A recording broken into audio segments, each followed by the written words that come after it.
y son acumulados, ¿no? Se pacta la solidaridad. Otorga mayor garantía al acreedor, se suele pactar.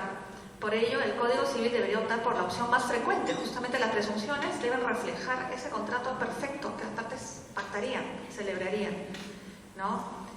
Ese es el sentido de las normas supletorias. Otra regla que, a mi modo de ver, ha quedado desfasada es la de concurrencia a acreedores cuando los bienes muebles son registrados. Aquí debería establecerse ya con claridad que el tratamiento es el mismo que el de los inmuebles con registro, pues los juzgadores mantienen criterios disímiles hasta ahora sobre este tema, ¿no? Más que nada por un tema de claridad y de uniformidad de criterios. Yo tengo una postura y la mantuve cuando era juez, pero había como en botica distintas posturas. También, en mi opinión, por seguridad, el registro, a mi modo de ver, debería ser constitutivo de derechos. Además, y esto ya es como un plus, que me parece fundamental, y hoy lo estamos viviendo, en todos estos, lo que ha salido a la luz de estos arbitrajes, pero no es solamente aplicable al arbitraje, es para cualquier proceso, para cualquiera, ¿no? Porque también eso se ha dado en procesos judiciales, por supuesto. Los procesos judiciales y arbitrales que versen sobre bienes registrados deberían ser objeto de anotación inmediata de la demanda. Es decir, se presenta la demanda, si se admite a trámite, ordenar su registro y no continuar con el proceso mientras no se registre, ¿no? Mientras no se inscriba, ¿no?, esta demanda.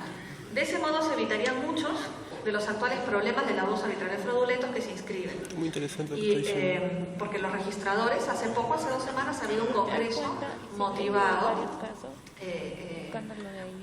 organizado por registros públicos, justamente ante esta preocupación. Los registradores no pueden calificar la validez de ese título, se equipara a una sentencia judicial. La presunción, ¿no? Sabemos todos que mientras ya se inscribe, mientras reacciona el titular, el titular que considera tener algún derecho, al enterarse recién, ya habrá transferencia al tercero de supuesta buena fe. Es el uno a probar la existencia de esa buena fe. Muchas veces la prueba diabólica. Esto también se debería aplicar a los procesos de prescripción adquisitiva de dominio, ¿no?, incluidos los que son llevados, por supuesto, ante el notario público, que se llevan totalmente a espaldas, ¿no?, del titular registral, ¿no? Díganme ustedes quién lee los edictos, ni los abogados prácticamente. El artículo 1233 del Código Civil, ¿no?, que regula el pago con títulos valores, también debería ser al menos aclarado, ¿no? Pues el establecer que extinguirá la obligación primitiva cuando los títulos valores hubiesen sido perjudicados por culpa del acreedor trae cuantiosos problemas de interpretación. También no hay uniformidad de criterio en la judicatura, ¿no? No se llegan a aclarar esto por los jueces, con la consecuente inseguridad jurídica. Claro, esto también podría ser algún día, ojalá, materia de un pleno casatorio y se zanja el problema. Pero la letra de la ley dice eso y sería bueno, ¿no?, que el código lo aclare. También considero que la norma supletoria sobre elección entre prestaciones alternativas debería corresponder en primer término al acreedor y no al deudor. Claro, las partes pueden establecer algo distinto. Por ejemplo, ¿no?, si el comprador ha pagado el precio y hay varios bienes alternativos para elegir, ¿por qué no va a ser él quien elija? Lo lógico es que sea él quien elija y no quien debe cumplir, ¿no? Sobre la regla que establece que en caso de duda entre obligaciones alternativas y facultativas se considerará que es facultativa, a mi parecer, la regla supletoria debería acoger la opción de la alternativa. Por ser una opción más equitativa y eficiente, pues evita además los problemas de identificar cuál es la prestación llamada principal y cuál es la facultativa. Como en Argentina. ¿No? Problema menos, además de ser una solución equitativa. Sobre los intereses, considero que la existencia de topes, esto sí es bien discutible, pero a mi modo de ver, ¿no?, las tasas máximas para personas ajenas al sistema financiero no deberían existir. Esto genera mercados negros y pactos oscuros. Muchas personas no pueden acceder al sistema financiero y entonces acuden a prestamistas, que disfrazan el préstamo, declaran entregar mucho menos de lo que realmente entregan, por ejemplo, y sobre ese monto que no entregaron, declaran entregar mucho más, mejor dicho, de lo que realmente han entregado. Sobre ese monto que no entregaron se generan intereses, ¿no? Si el interés compensatorio, ¿no?, es el precio del dinero, ¿cuál es la diferencia entre ese bien, que es el dinero, y otros bienes que sí podrían venderse caros? Aquí, cuando uno se formula esta pregunta sobre la usura, ¿no?, se empieza a hablar, o mejor dicho, a tratar de equiparar con la lesión contractual. Pero hay una diferencia sustancial. La lesión no solo tiene como elemento la desproporción objetiva, sino los elementos subjetivos, el estado de necesidad y el aprovechamiento del estado de necesidad. En cambio, en la usura basta con el elemento objetivo, ¿no? Si el prestatario, ¿no? El elemento objetivo, si el prestatario obtuvo el préstamo para fines superfluos o hasta fines ilegales, eso no interesa.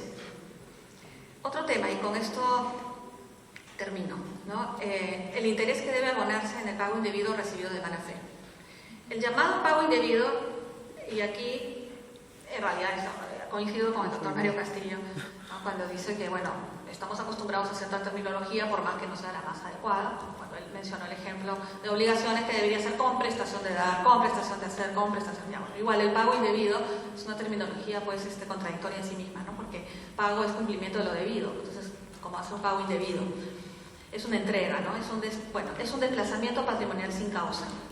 Es decir, implica el propósito de extinguir una obligación que en realidad no existe, lo que sea debido a un error de hecho o de derecho.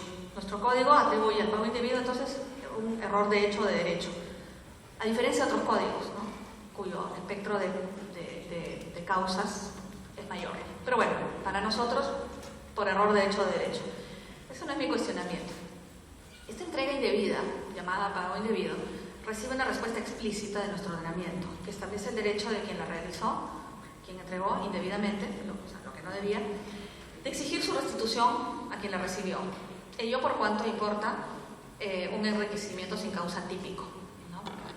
Ahora, el artículo 1269 del Código Civil establece la obligación de abonar, dice el Código, el interés legal, dice, cuando el pago indebido ha consistido en capitales y se ha recibido de mala fe. Es decir, quien recibió sabiendo que no debería recibir, debe no solo restituir, sino desde el momento que recibió se van a devengar intereses legales.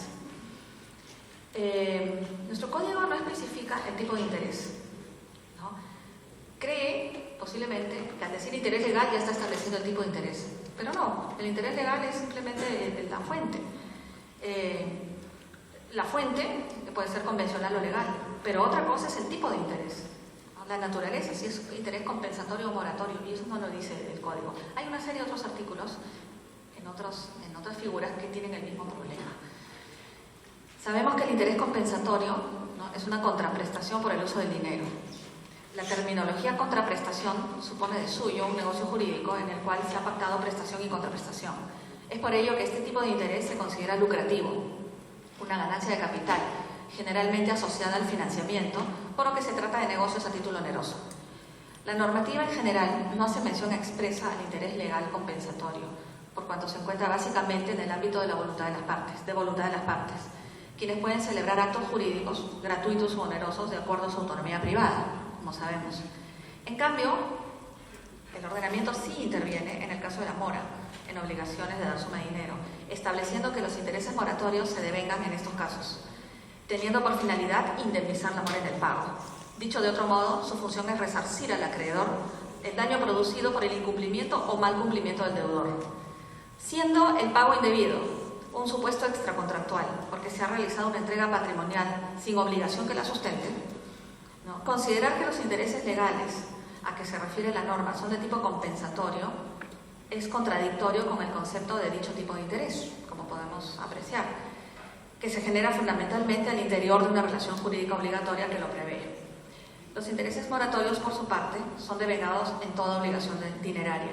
Así, ¿no? Y ya con esto concluyo, el pago indebido por mandato de la ley genera con su ocurrencia la obligación de restitución más intereses, por lo que la naturaleza de estos intereses, ¿no? Es afín a la de los intereses moratorios, porque la finalidad de esto no es el lucro de quien pagó indebidamente, sino que se le indemnice por el perjuicio que supone para él, ¿no? El no poder contar con su dinero y a la vez también que su capital desplazado sin causa conserve su valor. También, ¿no? Al establecer la norma que se devengan desde el momento en que se recibe el pago indebido, podemos concluir que se trata de un supuesto de mora automática. Bueno, hay muchas más cosas que comentar. Estos son algunos cambios que me parecen importantes, cambios o precisiones que me parecen importantes, sobre todo para lograr la estabilidad jurídica, la seguridad jurídica, y que no haya criterios disímiles al interior de órganos jurisdiccionales, entre órganos jurisdiccionales y arbitrales, en fin, ¿no? La inseguridad jurídica, a mi modo de ver, es uno de los mayores cánceres que puede haber dentro de un sistema jurídico, ¿no? Porque dependerá pues, del juez que te toque, ¿no? La suerte que tendrás.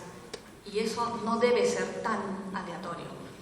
Pido disculpas si me he excedido en el tiempo que se me concedió. Muchísimas gracias de nuevo.